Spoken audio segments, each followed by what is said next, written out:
Hello दोस्तों, आज 26 सितंबर को शेयर बाजार में मच गया हड़कंप। सेंसेक्स 700 अंकों से ज्यादा टूट गया और निफ्टी भी करीब 1% नीचे बंद हुआ। निवेशकों के चेहरे पर चिंता साफ नजर आई। हर कोई पूछ रहा है कि भाई अब सोमवार को क्या होगा? क्या 29 सितंबर को बाजार और धड़ाम से गिरेगा या फिर सबको चौंकाते हुए होगी एक तगड़ी वापसी? आज के इस वीडियो में हम करेंगे इसका पूरा विश्लेषण। मार्केट में गिरावट क्यों आई, कौन से बड़े फैक्टर्स सोमवार को असर डाल सकते हैं और आपको क्या कदम उठाना चाहिए ताकि नुकसान से बचा जा सके। तो दोस्तों बने रहिए मेरे साथ, क्योंकि आगे जो जानकारी मैं देने वाला हूँ वो आपके निवेश के लिए बेहद काम की होने वाली है। दोस्तों आज का पूरा दिन शेयर मार्केट के लिए काफी दर्दनाक रहा। सभी बड़े इंडेक्स लाल निशान में बंद हुए। निफ्टी 50 लगभग 236 अंक टूटा और 24,655 पर बंद हुआ। सेंसेक्स 733 अंकों की बड़ी गिरावट के साथ 80,426 पर आ गया। बैंक निफ्टी भी नहीं बचा, करीब 587 अंकों की गिरावट और 54,399 पर बंद हुआ। और सबसे बुरा हाल मिड कैप इंडेक्स का, जो 258 अंक टूटा, यानी लगभग 2% नीचे बंद हुआ। सीधी बात यह है दोस्तों, आज पूरा मार्केट लाल रंग में डूबा रहा। मिड कैप ने सबसे ज्यादा चोट खाई और निवेशकों की टेंशन और बढ़ा दी। तो साफ है आज का दिन निवेशकों के लिए बिल्कुल भी अच्छा नहीं रहा। तो दोस्तों मार्केट भले ही आज लहूलुहान रहा हो, लेकिन इस गिरावट के बीच भी कुछ तारे चमकते नजर आए। सबसे पहले L&T इंफ्रास्ट्रक्चर का ये दिग्गज 2.34% चढ़कर टॉप गेनर बना। टाटा मोटर्स ऑटो सेक्टर का ये बड़ा खिलाड़ी मार्केट ट्रेड के खिलाफ चला और 1.29% ऊपर बंद हुआ। ITC FMCG सेक्टर की ये बड़ी कंपनी भी मजबूती दिखाते हुए 1.25% की बढ़त के साथ हरी झंडी में रही।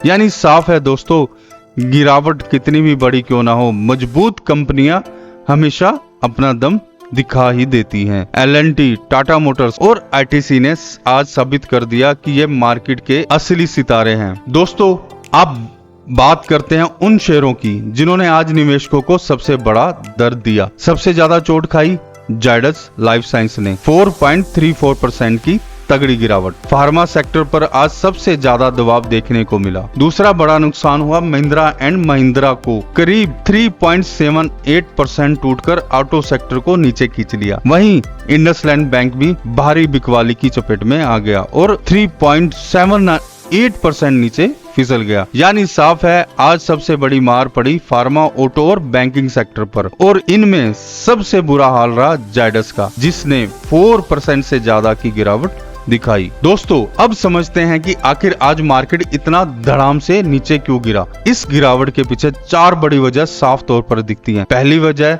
US tariff on pharma. America ने ब्रांडेड दवाओं पर 100% टैरिफ लगा दिया। इससे फार्मा स्टॉक्स पर जबरदस्त दबाव बना और पूरा फार्मा सेक्टर पिट गया। दूसरी वजह सेक्टर सेल ऑफ। फार्मा के साथ साथ IT सेक्टर में भी भारी बिकवाली देखी गई।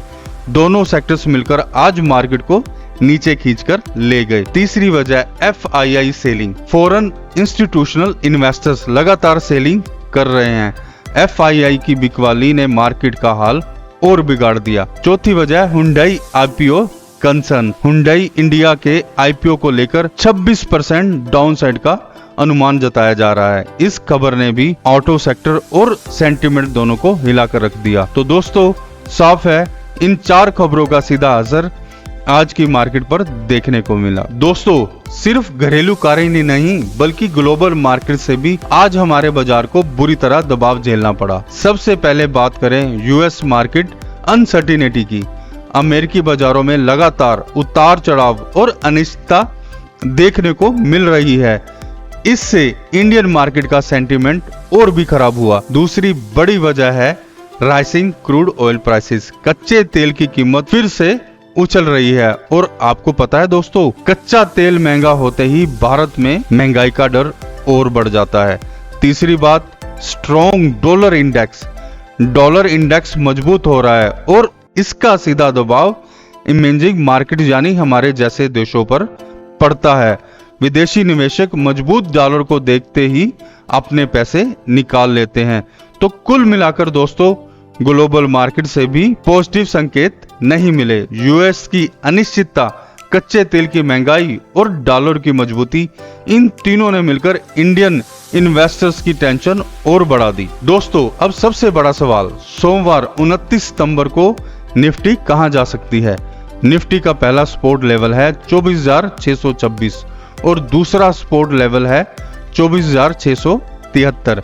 अगर मार्केट में गिरावट जारी रहती है तो ये लेवल्स निफ्टी को संभाल सकते हैं। वहीं रेजिस्टेंस की बात करें, पहला रेजिस्टेंस लेवल है 24,818 और दूसरा रेजिस्टेंस लेवल है 24,858। अगर मार्केट में रिकवरी आती है तो ये लेवल्स निफ्टी के लिए बड़ी रुकावट बन सकते हैं। तो साफ है दोस्तों, सोमवार को निफ्टी का मूवमेंट इन सपोर्ट और रेजिस्टेंस जोन के बीच ही घूमता रहेगा। मतलब अगर 24,626 टूटता है तो और गिरावट आ सकती है, लेकिन अगर 24,858 का रेजिस्टेंस पार कर लिया तो तगड़ी रिकवरी भी देखने को मिल सकती है। यानी सोमवार को ट्रेडिंग करने वालों के लिए ये लेवल्स बेहद अहम साबित होंगे। दोस्तों अब नजर डालते हैं सेंसेक्स के सोमवार के आउटलुक पर। सेंसेक्स का सपोर्ट जोन है 80,328 से 80,493। मतलब अगर गिरावट आती है तो ये लेवल सेंसेक्स को संभाल सकते हैं। दूसरी तरफ सेंसेक्स का रेजिस्टेंस जोन है 80,949 से 81,021।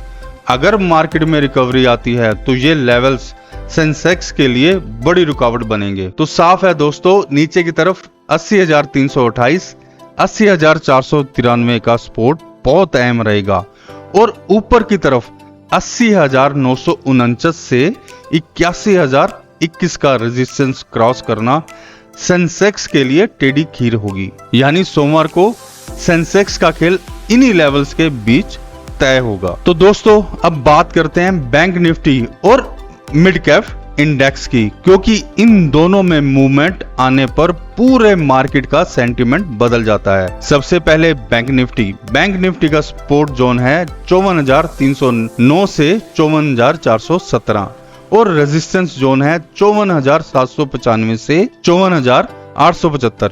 मतलब अगर गिरावट आती है तो ये सपोर्ट लेवल बैंक निफ्टी को संभाल सकते हैं, लेकिन अगर तेजी आती है तो 54,875 एक बड़ी दीवार की तरह सामने खड़ा होगा। अब mid cap index, mid cap का सपोर्ट जोन है 12,544 से 12,576 और रेजिस्टेंस जोन है 12,791 से 12,815। यानी अगर मिड कैप इन लेवल्स को तोड़ देता है तो अगले सेशन में हमें बड़ा मूव देखने को मिल सकता है। तो साफ है दोस्तों, सोमवार को बैंक निफ्टी और मिड कैप दोनों ही अपने सपोर्ट और रेजिस्टेंस लेवल के बीच फंसे रहेंगे। इन लेवल्स को ध्यान में रखकर ही ट्रेड करना समझदारी होगी। तो दोस्तों ये था आज का पूरा डिटेल अपडेट और सोमवार की प्रेडिक्शन। आज मार्केट में जबरदस्त कमजोरी दिखी, लेकिन याद रखिए मार्केट हमेशा साइक्लिकल होते हैं और हर गिरावट अपने साथ एक नया मौका लेकर आती है।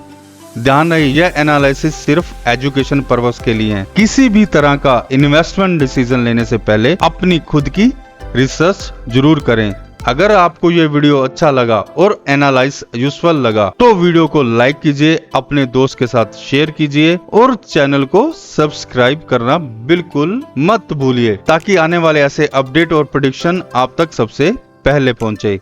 मिलते हैं अगले वीडियो में एक और फ्रेश अपडेट के साथ। तब तक के लिए सेफ रहिए, स्मार्ट इन्वेस्ट कीजिए और मार्केट को ध्यान से समझते रहिए मेरे साथ। तो दोस्तों इस चैनल को सब्सक्राइब कर लीजिए ताकि आपको अच्छी इंफॉर्मेशन मिलती रहे और आपका ट्रेडिंग जर्नी अच्छी रहे और आपको बहुत कुछ सीखने को मिले। थैंक्स, धन्यवाद दोस्तों, फिर मिलते हैं अगले वीडियो में।